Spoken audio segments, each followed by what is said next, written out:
संसार के लोग न जाने कौन कौन सी मस्तियों में जीने लगे हैं।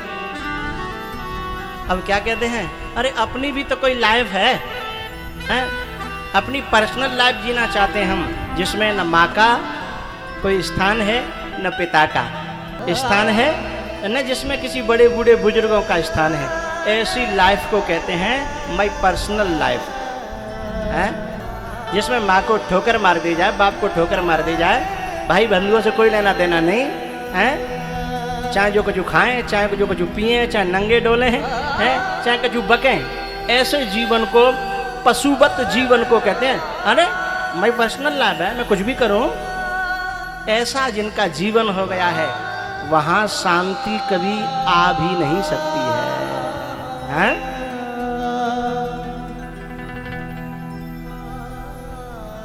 गांधारी ने दुर्योधन से कहा था, बेटा जा गंगा में स्नान करके आ, मैं तुझे वज्र का कर दूंगी,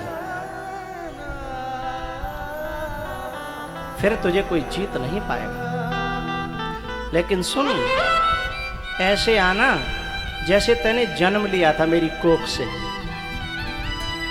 दुर्योधन कहता है कि माँ मैं नंगा, बिल्कुल नंगा। बोले हाँ बेटा जा। जब वो आया और गांधारी ने अपनी पट्टी खोली तो देखा कि उसने जो कमर पर केले का पत्ता लपेटा हुआ है। गांधारी ने रो करके एक बात कही कि तूने बड़ों की आज्ञा का पालन करना सीख लिया होता तो शायद तू आज राजा बन जाता, पर तूने अंतिम में भी अपनी माँ का पालन नहीं किया आज्ञा का, इसलिए आज भी मौत का रास्ता तूने अपने आप अपना निकाल दिया। अब तू यहीं से मरेगा, तुझे कोई बचा नहीं पाएगा। हैं? जब बात दिल में चुभे लगे तो जोरदार तालियों से उस बात का स्वागत किया करो। जिन्होंने बड़ों की आज्ञा का पालन करना नहीं सीखा, वे अपनी मौत का रास्ता स्वयं बना लेते हैं, अपने विनाश का रास्ता स्वयं बना लेते हैं, वे अपने पतन का रास्ता स्वयं खोल देते हैं। यदि अपनी माँ का ज्यों के त्यों आज्ञा का पालन कर दिया होता दुर्योधन ने, तो भीम के जैसे 1000 लोग आ जाते, लेकिन दुर्योधन को मार नहीं सकते थे। लेकिन आज हम कहते हैं कि मैं, मेरी पर्सनल लाइफ है, मैं उसमें किसी को इन्वॉल्व कैसे करूं? अरे मेरी भी तो कुछ जिंदगी है। अब जो माँ बाप के लिए मरता रहूं हैं, या गांव में मैं जिन्हीं के लिए मरता रहूं, वो अपने बालक ना पढ़ाने का, हैं? ये कह का करके लोग अपना बचाव कर जाते हैं, लेकिन वो समझते हैं कि हमने बचाव कर लिया ना। दुर्योधन समझ रहा है कि मैंने अपना बचाव कर लिया, उसका बचाव ही उसके विनाश का रास्ता है। मानो चाहे मत मानो, वो मेरा कहना है कि केवल अब तुम्हें मानना न मानना, as you wish as you like, जैसा तुम चाहो। जिन्होंने आज्ञा का पालन करना नहीं सीखा, जिन्होंने आशीर्वाद लूटना नहीं सीखा है, तो ऐसा कलयुग संसार में भयंकर रूप से चारों तरफ बरत रहा था, तो नारद जी को अच्छा नहीं लगा। जी भैया जो तिलक लगा रहे हैं ना, इंटरवल में लगा देना, लंच में। चलती हुई कथा में मेरी प्रार्थना कार्यकर्ता सभी सुन लें, चलती हुई कथा में कुछ भी नहीं करना है सिवाय कथा सुनने के। गलत कह रहे हैं हम? बताओ। अच्छा जो बताओ, चलती हुई कथा में तुम्हारी मेरे बीच में कोई आवे तो तुम फूल बरसाओगे, माला डालोगे, गुस्सा आवेगी? बताओ बताओ। ओ बैरियो, गुस्सा आवेगी ना? फिर जब तिलक भाई तो चौना नहीं कर रहा कोई, मुँह करनी पड़ रही है? एक एक करके सबके ध्यान को भंग कर रहा है वो। देखो पहले तुम्हारे यहाँ कथाएं होती रही हैं, वो कथाएं अलग थी, लेकिन ये कथा जो चल रही है वो कथा सबसे डिफरेंट है, अलग कथा है। ये वो नहीं है कि भैया पंडित जी तुम कथा कहो हम हुक्का पी रहे, तुम अपनी कथा कहते रहो, है, और हमें अपना चाय नाश्ता और नमकीन और ये चलन दे। ना ना, जितनी देर तुम मुझे दो, ईमानदारी से दो, जितनी देर दो, चाहे 2 मिनट दो, 10 मिनट दो, ईमानदारी से मुझे दे दो, फिर मैं तुम्हें क्या दूंगा ये तुम खुद महसूस करोगे कि मुझे क्या मिल गया, हमें क्या मिल गया।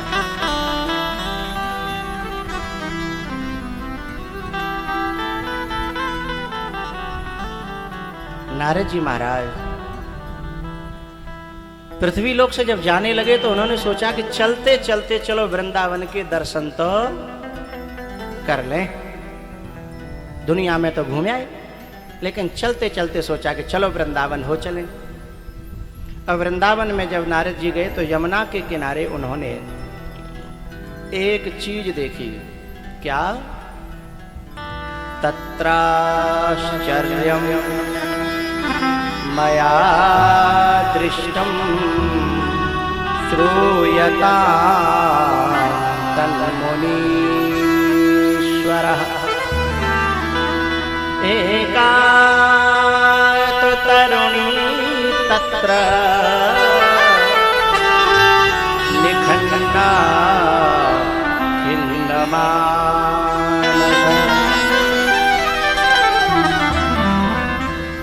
एक युवती रो रही थी यमुना के किनारे। मैंने एक आश्चर्य देखा कि उसकी सेवा में अनेकों युवतियां लगी थी। कोई पंखा कर रही थी, कोई आंसू पोंछ रही थी, कोई धीरज बना रही थी, पर उसको बेचारी को संतोष नहीं बन रहा था। वो रोए जा रही थी, रोए जा रही थी। अचानक उसकी निगाह मेरे ऊपर पड़ी, और जब मेरे ऊपर निगाह पड़ी तुरंत उसने आवाज लगाई, बाबा, ए बाबा, अरे नेक रुक जाओ, बाबा मोय नेक दर्शन दे जाओ, मैं बड़ी दुखियारी हूँ, मैं बड़ी परेशान हूँ बाबा, 2 मिनट रुक जाओ। अरे आपके तो दर्शन से ही शांति मिल जाती है, नेक देर रुक जाओगे तो मेरे चोला को चैन मिलेगा। नारद जी रुके और रोती हुई आई, भो भो साधो क्षणम तिष्ठ मच्चिंताम अपि नाशय दर्शनम तव लोकस्य सर्वथाघहरम परम।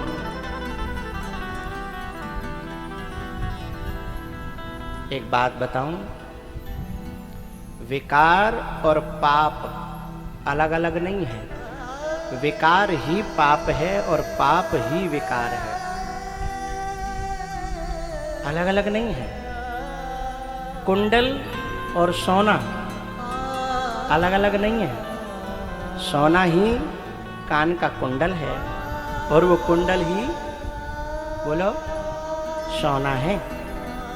ऐसे ही पाप ही विकार हैं और विकार ही पाप है।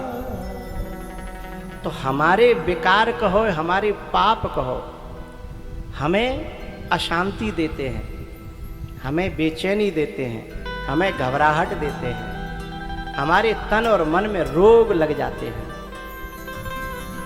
लेकिन हम इतना जानते नहीं हैं कि ये हो क्या रहा है।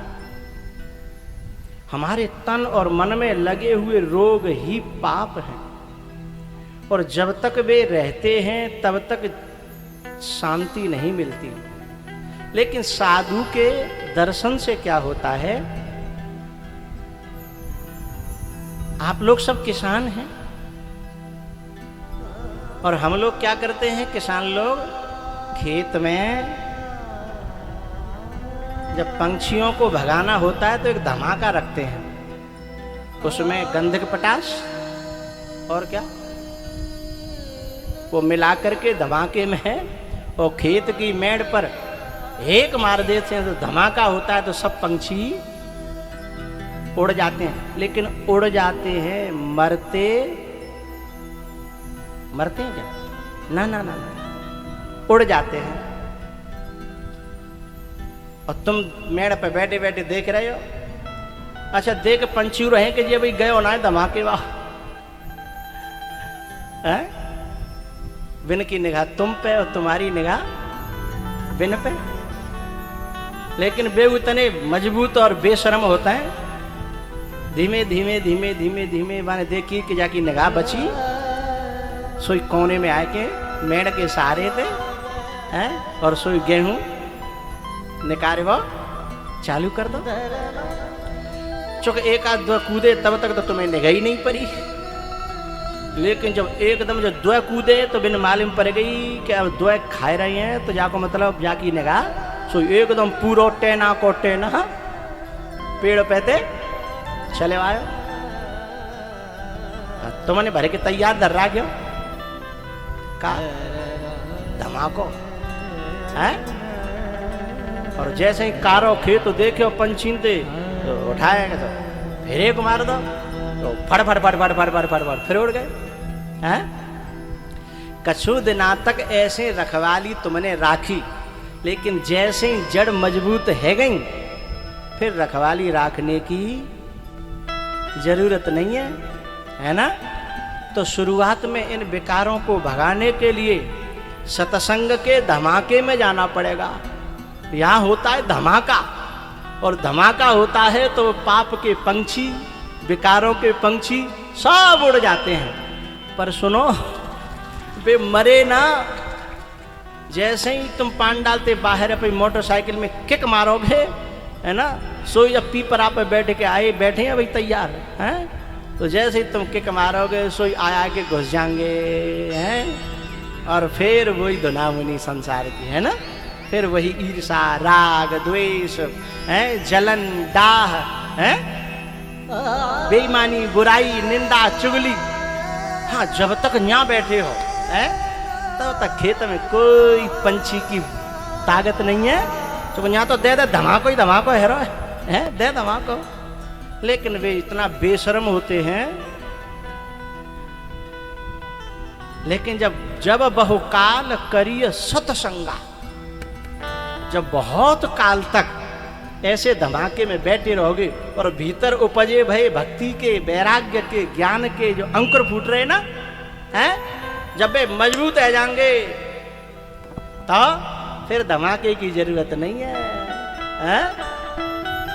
फिर तो डोलो तुम खूब, फिर फसल बढ़ती चली जाएगी। फिर तो केवल खाद देना है, पानी देना है, या फिर तब रखवाली करनी पड़ेगी जब ने को जैसे बाजरा पे बाल आ जाती है, मक्का पे जब भुट्टा जब पकने लगता है आ जाता है, ने तब रखवाली रखनी पड़ेगी।